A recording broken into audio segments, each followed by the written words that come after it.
mayores que otros. Yo fui, al parecer, si es que yo formaba parte de ese movimiento, pues el Benjamín de esa agrupación de escritores, porque desde luego no se puede hablar de una generación. ¿Quiénes formaban parte del boom? Esta es la pregunta más procelosa y discutible. Para algunos 3 escritores, para otros 4, para otros 5. Algunos críticos de una manera mucho más generosa dicen, no, el boom, digamos, tuvo unas cabezas visibles en un principio, pero el boom sirvió justamente para presentar a escritores, algunos de ellos que estaban ya en el retiro, digamos, o muertos, junto con escritores vivos, porque hubo un reconocimiento de pronto a la literatura latinoamericana que permitió que no solamente los escritores nuevos, vivos, sino también los muertos resucitaran y fueran reconocidos y alcanzaran unas audiencias que no habían tenido jamás mientras estaban vivos y escribiendo.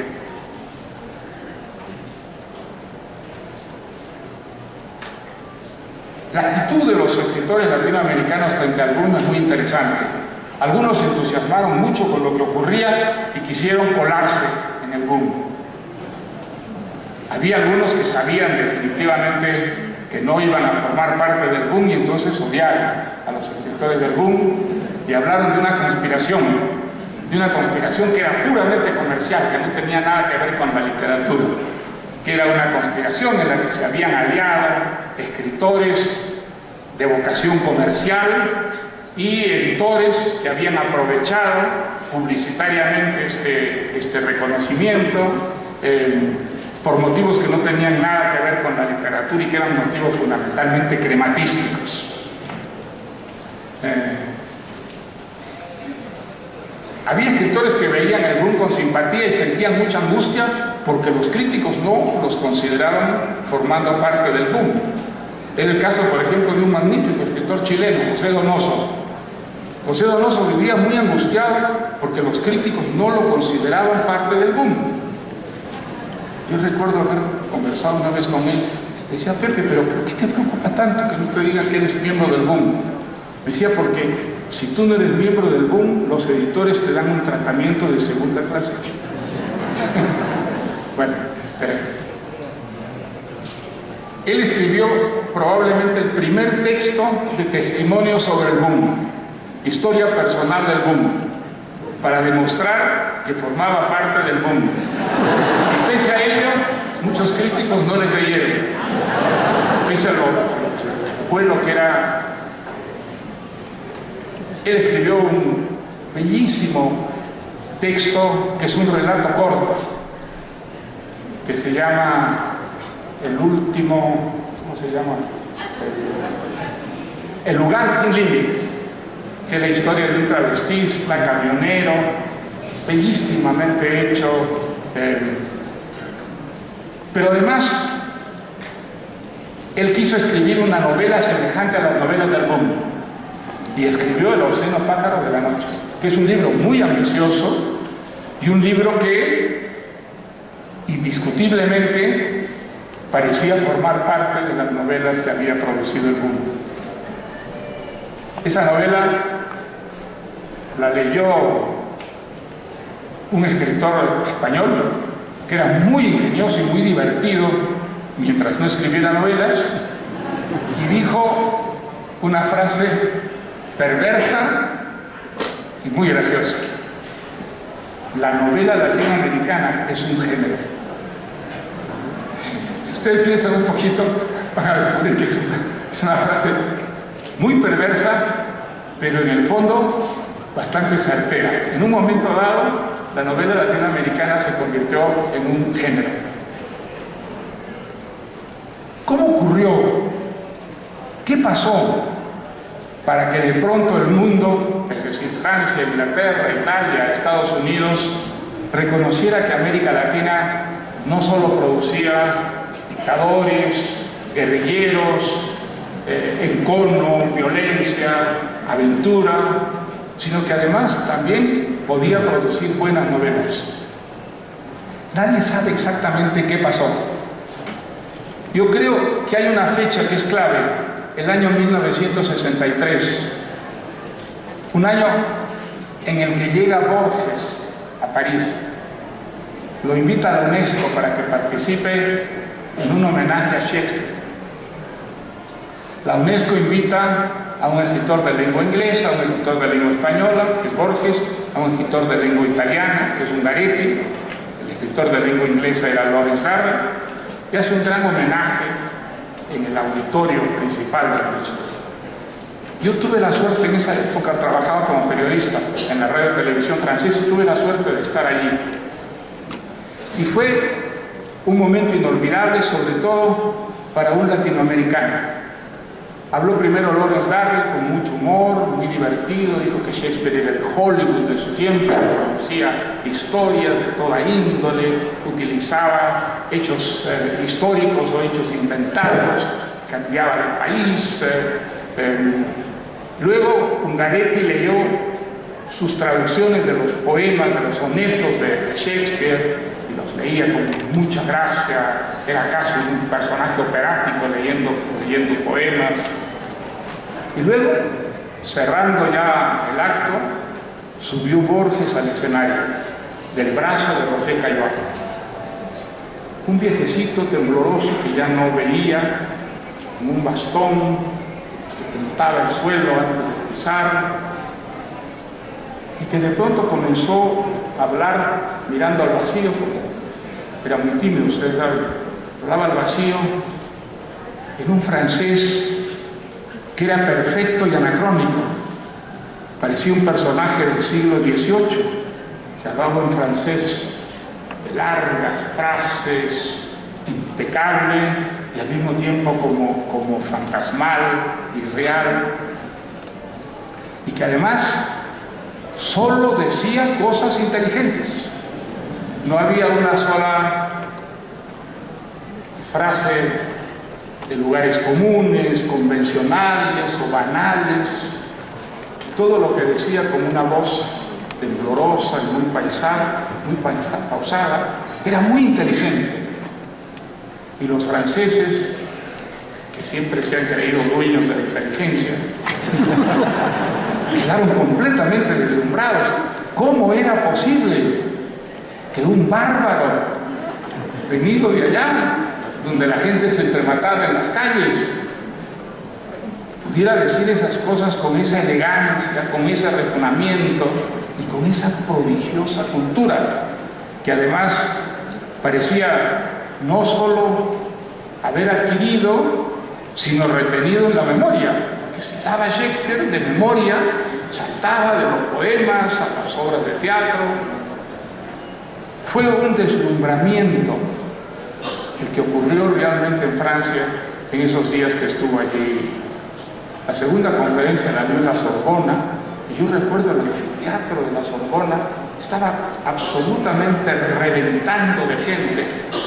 Y lo sorprendente no era solamente que hubiera mucha gente, más de lo que hay normalmente en una conferencia literaria, sino que hubiera tantos escritores importantes, destacados de Francia, que habían corrido a escuchar a este personaje, entre ellos Raymond Queneau. Raymond Queneau era un escritor muy prestigioso en Francia, era famoso por huraño, nunca se exponía, nunca salía a dar conferencias, a participar en actos literarios, y ahí estaba Raymond Queneau. Algo había oído que le llamó la atención, lo arrancó de su confinamiento, y ahí estaba en primera fila. Estaban muchos de los escritores de un movimiento que en ese entonces tenía mucho éxito en Francia, que era el del Nouveau Roman. Estaban Alice Roth, me acuerdo, por ejemplo. Habló de literatura fantástica, y su conferencia consistió simplemente en hacer pequeños resúmenes, siempre en ese francés impecable y absolutamente anacrónico, libresco, en el que había hablado unos días antes sobre Shakespeare, contando cuentos fantásticos, haciendo pequeñas síntesis, y terminaba con una voz cavernosa, diciéndole al auditorio: y ahora ustedes pregúntense si pertenecen a la literatura realista o a la literatura fantástica. fue muy bonita, fue una conferencia delicada, original, deslumbrante.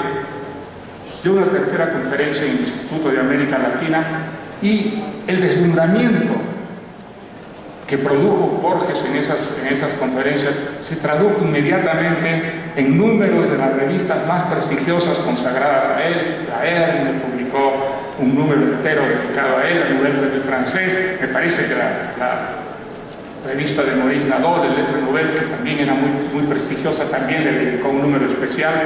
Y yo creo que a partir de ese momento hay una actitud favorable de sorpresa agradecida en Francia hacia la literatura latinoamericana por esta figura tan absolutamente insólita, sorprendente con la que se habían encontrado. Hay otro hecho muy interesante, y es que la Revolución Cubana tiene un efecto enorme en Europa, y principalmente en Francia, que seguía siendo todavía como un faro del que salían las ideas que impregnaban al resto del mundo, y no solo en el campo de la literatura, de la estética, sino también, y quizás sobre todo, en el campo de la política. La Revolución Cubana crea una enorme expectativa sobre esta revolución que no ha pasado por el Partido Comunista, que parece ser una revolución socialista, pero que quiere combinar el socialismo con la libertad, con la diversidad.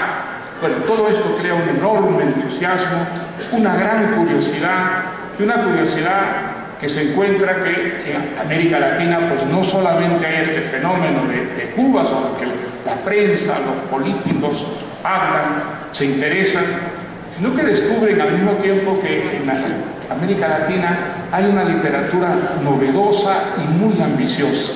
Es un momento en el que hay un repliegue en la novela europea.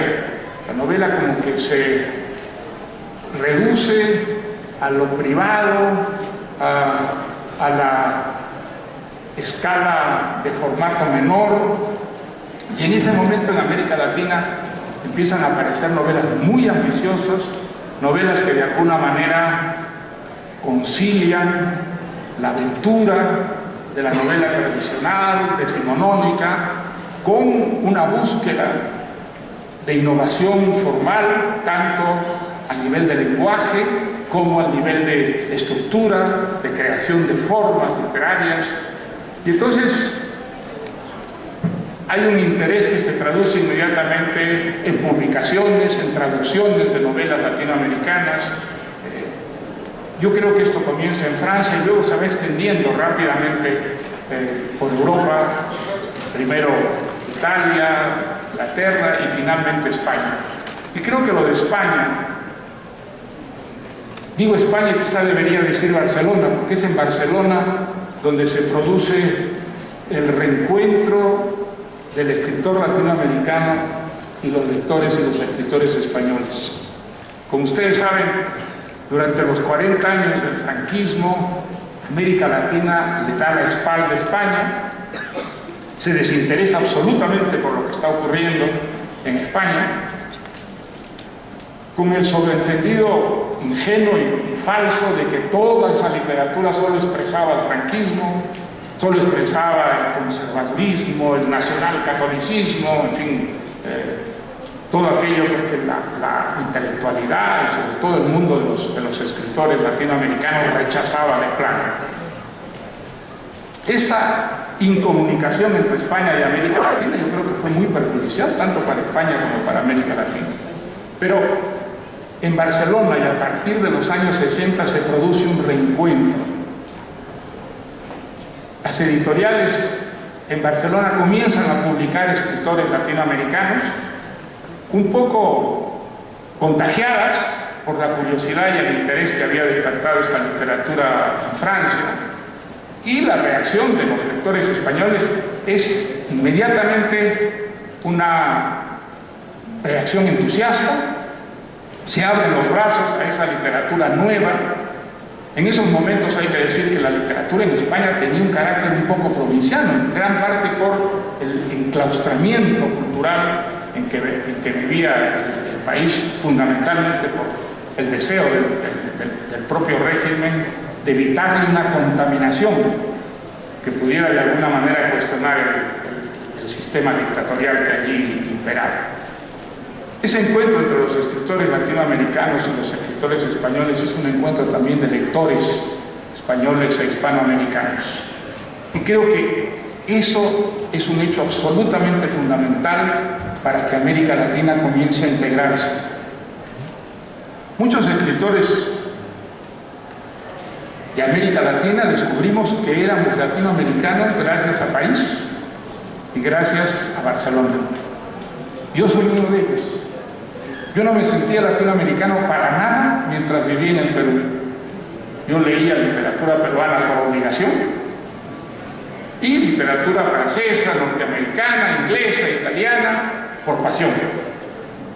Pero el resto de América Latina prácticamente lo desconocía por completo y no sentía el menor interés por una literatura que me parecía provinciana, superficial, porque tenía la idea del costumbrismo, del indigenismo, del regionalismo, que a mí me parecía, pues con esa impetuosidad que suelen tener los jóvenes, la negación de la literatura, una versión completamente caricatural de la literatura.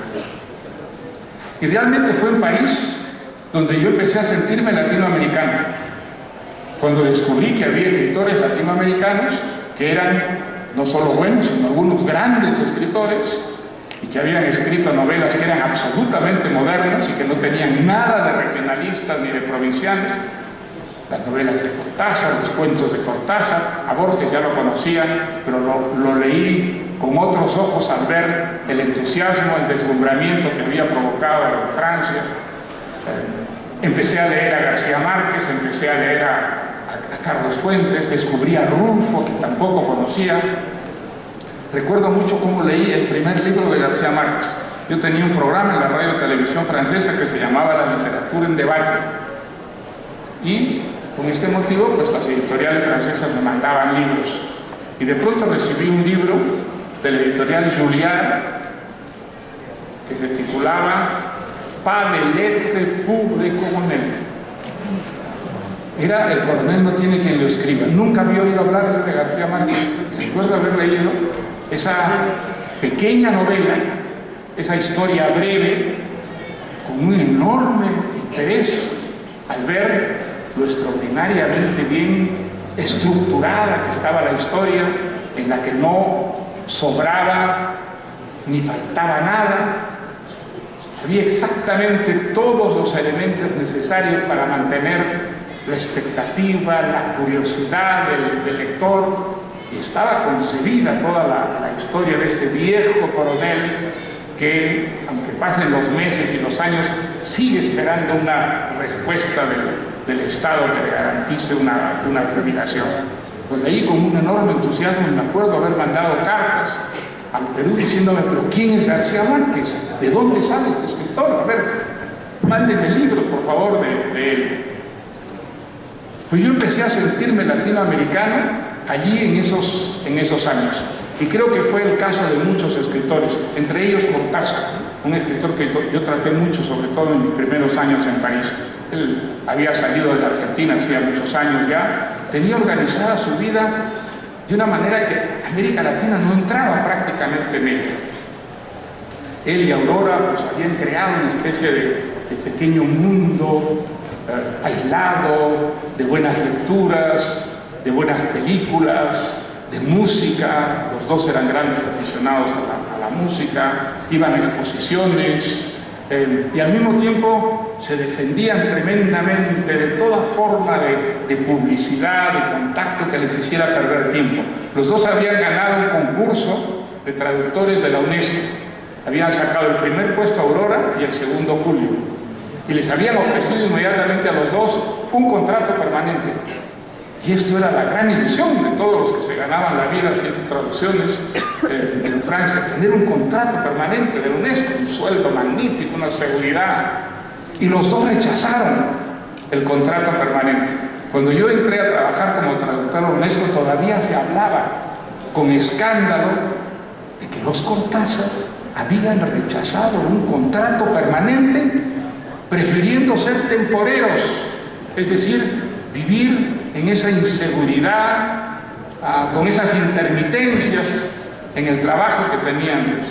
Y lo peor es que cuando les habían preguntado, ¿pero por qué rechazan un contrato permanente?